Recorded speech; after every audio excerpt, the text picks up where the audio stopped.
आजकल अगर आप थाने में जाओगे, अपने संबंधित चौकी पे जाओगे, तो आप देखोगे कि ये जो लव मैरिज और लड़कियों का घर वालों के साथ दगा करना, उनके साथ बदतमीजी करना अपने प्यार के लिए, इस टाइप का केस जो है बढ़ चढ़ के आ रहा है। और मैं अपना एक्सपीरियंस बता दूं भाई कि अगर कोई लड़की इस तरह का कदम उठाती है या किसी भी परिवार में इस तरह की घटनाएं होती हैं, तो इसमें अगर सबसे ज़्यादा कोई जिम्मेदार है तो वो घर की औरतें हैं।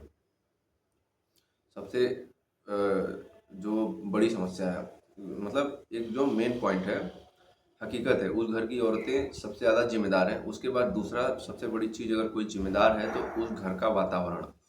अगर उस घर का वातावरण क्रोधपूर्ण वाला वातावरण रहा और एक उस घर के वातावरण में एक डर का माहौल रहा, तो उससे क्या है, चीज़ें बहुत बिगड़ती हैं। कम्युनिकेशन नहीं हो पाता, लोग एक दूसरे से बातचीत नहीं कर पाते, स्पेशली खास करके अगर आपके घर में आपका बड़ा भाई हो या पापा हो। जैसे चीज़ें बिगड़ती हैं और बहुत हद तक लोग इस चीज़ को छुपाने का प्रयास करते हैं कि घरों के लोगों को, घर के सदस्यों को, पिताजी को ये बात ना मालूम चल जाए, पापा को ये बात ना मालूम चल जाए या भैया को ये बात ना मालूम चल जाए।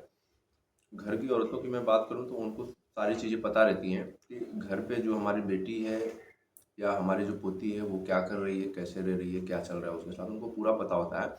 लेकिन वो दबाते हैं इस चीज़ को, सोचते हैं कि आगे ना बढ़े बात, आगे ना बढ़े, संभल जाएगी, सुधर जाएगी, और एक दिन वो हद से आगे निकल जाती है। अगर स्टार्टिंग में ही इसका कोई सलूशन ले लिया होता तो शायद ये बात नहीं, यहाँ तक बात नहीं जाती, थाने तक बात नहीं पहुँचती, या घर का मैत्रीपूर्ण माहौल रहता, अच्छा वातावरण रहता, जिससे कि पापा भाई जो है जो भी घर की बच्ची है उससे बात करें, उसकी चीज़ों को समझो, उसकी प्रॉब्लम को समझो, उसको देश दुनिया के बारे में बताएं, तो ऐसी घटनाएं ना हो। शायद मतलब होने को तो हो, लेकिन इस लेवल की ना हो जिस लेवल की हो रही हैं। और एक बार थाने चौकी पे बात पहुंचने के बाद उस लड़की की ज़िंदगी तबाह हो जाती है, उसका करियर ख़त्म हो जाता है। आइए मैं आपको एक कहानी सुनाता हूँ। कहानी क्या, हकीकत है ये। अब ये मत पूछना कौन सा चौकी की बात है ये सबके साथ, मतलब कि एक प्रैक्टिकल आप अपने आप को भी इससे जोड़ पाओगे। एक दिन हुआ क्या कि कोचिंग जाने वाली लड़की जाती है बाहर पढ़ने के लिए। एक दिन उसको घर लौटते वक्त शाम हो जाती है, देर हो जाती है, तो उसका क्लासमेट उसके साथ चला आता है उसके घर तक उसको छोड़ने। क्योंकि क्लासमेट घर तक छोड़ने आया। अब लड़की कितने में पढ़ रही है, 10वीं की लड़की है, बोर्ड की लड़की है। और ये जो केसेस होते हैं ना, ये 9वीं से 12वीं के बीच वाले में ज़्यादा होते हैं, क्योंकि उस समय मेच्योरिटी का लेवल उतना होता नहीं। तो दोस्त है, चला आया घर पे छोड़ने। अब जैसे ही घर पे आया, मोहल्ले में घुसा तो सामने घर है। अब हुआ क्या कि परिवार वालों ने लड़की को देख लिया कि उसके साथ एक लड़का है, और लड़की ने भी ये बात देख लिया कि परिवार वालों ने मुझे देख लिया है। अब क्या, अब लड़की किसी तरह बॉयफ्रेंड उसको बोलती है अपने दोस्त को कि जाओ मैं चली जाऊंगी। अब डरते हुए जैसे ही वो पहुंचती है दरवाजे के पास, अब जैसे ही दरवाज़ा क्रॉस करने की कोशिश करती है, तब तक इतने में पापा, क्योंकि घर का रौद्र माहौल है और गलत चीज़ें सोचने की सबकी आदत है, तुरंत खड़े हो जाते हैं, दौड़ के आते हैं उसके साथ, सामने खड़े हो जाते हैं गुस्से से। अब आंखों में आंखें डाल के बाप का रिएक्शन, बता वो लड़का कौन था, इतना एक ही क्वेश्चन। अब लड़की सहमी हुई है। फिर लड़की बोलती है, बाबूजी वो मेरा क्लासमेट है, मेरे साथ पढ़ता है, मुझे आज थोड़ी शाम हो गई तो वो मुझे छोड़ने चला आया। तब तक इतने में घर में औरतों का भी अजीब रहता है, ठीक है, बुआ चाची मामी जिनको मान लो, अजीब टाइप की जिनका मतलब रहता है, उनके व्यवहार के बारे में मैं नहीं बताऊंगा। पूरा गलत सलत जितना भी सोचना है उनके दिमाग में, ये सबसे ज़्यादा फिट रहता है। अब इतने में बुआ सामने आती है, मैं बुआ को लेता हूँ। वाह रे तेरा बॉयफ्रेंड, फ्रेंड है तेरा, हूँ दिन भर यार के साथ गुलछर्रे उड़ा के आ रही है और बाप ने देख लिया तो फ्रेंड।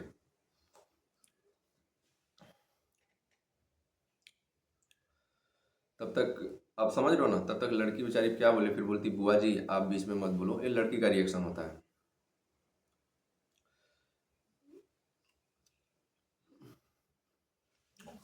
लड़की बोलती बुआ जी आप मत बोलो बीच में। अब तब तक तो बुआ जी को गुस्सा आ जाता है। बुआ जी फिर गुस्से से आके, सुन ले तेरी राजकुमारी की बात, सही बोलो तो इनको गुस्सा आ रहा है, आज मुझे बोल रही है और कल तुझे बोलेगी कि मेरे बीच में मत बोलो, और जब मटके जैसा पेड़ बना के घर में आ जाएगी तब झेलना इसको।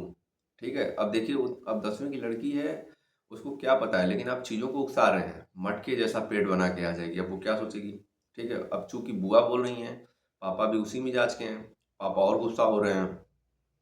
पापा फिर बोल रहे हैं कि बता वो लड़का कौन था, सच बोल।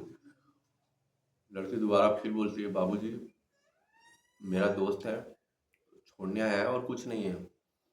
लड़की की माँ कुछ नहीं बोल रही। अब लड़की जाने का प्रयास करती है कि किसी तरह वो घर में अंदर प्रवेश कर जाए। इतने पे वो बाप नहीं रुकता, लड़की को पकड़ लेता है और झकझोरता है, या मान लीजिए जैसे उसका सर पकड़ लिया, बाल पकड़ लिया, आप कुछ भी देख सकते हो, कुछ भी आप इमेजिन कर सकते हो। सच सच बोल, आखिरी बार बोल, वो लड़का कौन था, वरना मैं तुझे थप्पड़ मार दूंगा। ठीक है। लड़की फिर बोलती है, बाबूजी मैं सच बोल रही हूँ, वो मेरा दोस्त है, मेरे साथ पढ़ता है और कुछ नहीं। इतना पे बाप फिर गुस्सा हो जाता है, बोलता है मेरे आंख में आंख डाल के आंख मिचोली कर रही है, झूठ बोल रही है। बाप अभद्रता को उधर जाता है। फिर पूछता है, सच सच बोल, आखिरी बार पूछ रहा हूँ। अब लड़की क्या, अब इतनी बार जवाब दे दी, लेकिन फिर भी आप उसको उकसा रहे हो। फिर लड़की को ऑफेंडेड हो जाती है, गुस्सा हो जाती है और कहती है, हाँ वो मेरा दोस्त नहीं, वो मेरा बॉयफ्रेंड है, मैं उसके साथ दिन भर घूमी हूँ, मैं उसी के साथ शादी करूँगी, आपको जो करना है कर लो, करके चली जाती है अंदर। ठीक है। बात यहीं जाती है बिगड़। अगर लड़की ने एक बार दो बार बोल दिया कि नहीं पापा ऐसा नहीं है, तो अगर आपको लगता है कि नहीं ये झूठ बोल रही है, तो बात करना है, चीज़ों को समझाना है, बताना है। क्योंकि अगर एक बार आपने किसी को चीज़ों को समझा दिया, उसके दिमाग में चीज़ें डाल दी, हकीकत से वास्ता करा दिया, तो शायद वो गलत काम करने से छोड़ दे, या वैसा ना भी हो तो उसके दिमाग में वो बात ना आए। और आपने उसे डरा के, धमका के, दबाव बना के आप उसको रोक नहीं सकते, बल्कि उन चीज़ों को और बढ़ावा देंगे जिन चीज़ों से आप उनको, अपने बच्चे को, जो भी लड़का लड़की हो, उनको अलग करना चाहते हैं कि ये इनके साथ ये घटना ना हो, ये पढ़ लिख के कुछ अच्छा कर जाए। लेकिन आप बार बार उनके साथ उस टाइप का व्यवहार करोगे कि तू ये कर रही है, वो कर रही है, तू ये कर रहा है, तेरी ये शिकायत आ रही है, तो उसके दिमाग में वो बात जाएगी और वो फिर वैसा ही सोचने लगेगा और वो कर जाएगा। क्योंकि एक जो डर का माहौल होता है, उसको प्यार से बता के, समझा के उसको कायम किया जा सकता है, लेकिन आप ज़ोर ज़बरदस्ती दबाव करके जब आप डेली डेली वही काम रहेगा, तो आदमी का क्या है, डर की जो एक सीमा होती है वो ख़त्म हो जाती है। फिर लास्ट में वही होता है जिसके लिए आपने ये सारा कारोबार किया। आपने डर का माहौल बनाया, आपने बात नहीं किया, आपने दबाव बनाया, छोटी छोटी बात पे आपने मतलब छोटी छोटी बात पे आपने उनको डांटा, और ये चीज़ें बाद में इफ़ेक्ट कर जाती हैं और इस टाइप का बड़ा घटना जो है रिजल्ट के रूप में आता है।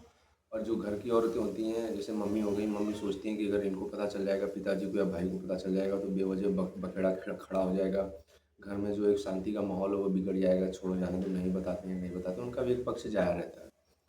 तो इसका मेन सॉल्यूशन यही है कि आप अगर एज ए फैमिली आप रह रहे हो परिवार में, तो कोशिश करना है, खास करके अगर आप अपने घर के बड़े भाई हो, आपकी छोटी सिस्टर है, या आप अपने मतलब या आप पिता हो, आपकी बहन है, आपकी बेटी है, तो बात करना है, वो भी अच्छे से दोस्त की तरह बात करना है। और ख़ास करके जब वो बड़ी हो जाए, 14-15 साल में हो, तो उस टाइम तो बिल्कुल उनसे कंटिन्यूअस बात करते रहना है और देखना है उनके माइंड में चल क्या रहा है।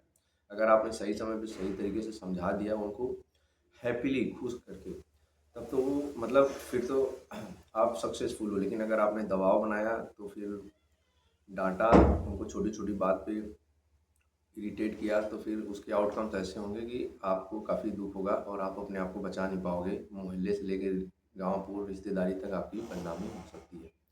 चलिए, इसी के साथ अगर अच्छा लगा हो तो लाइक सब्सक्राइब ज़रूर करना, अगर नहीं लगा हो तो भी चलिए, धन्यवाद दीजिए। Thank you so much.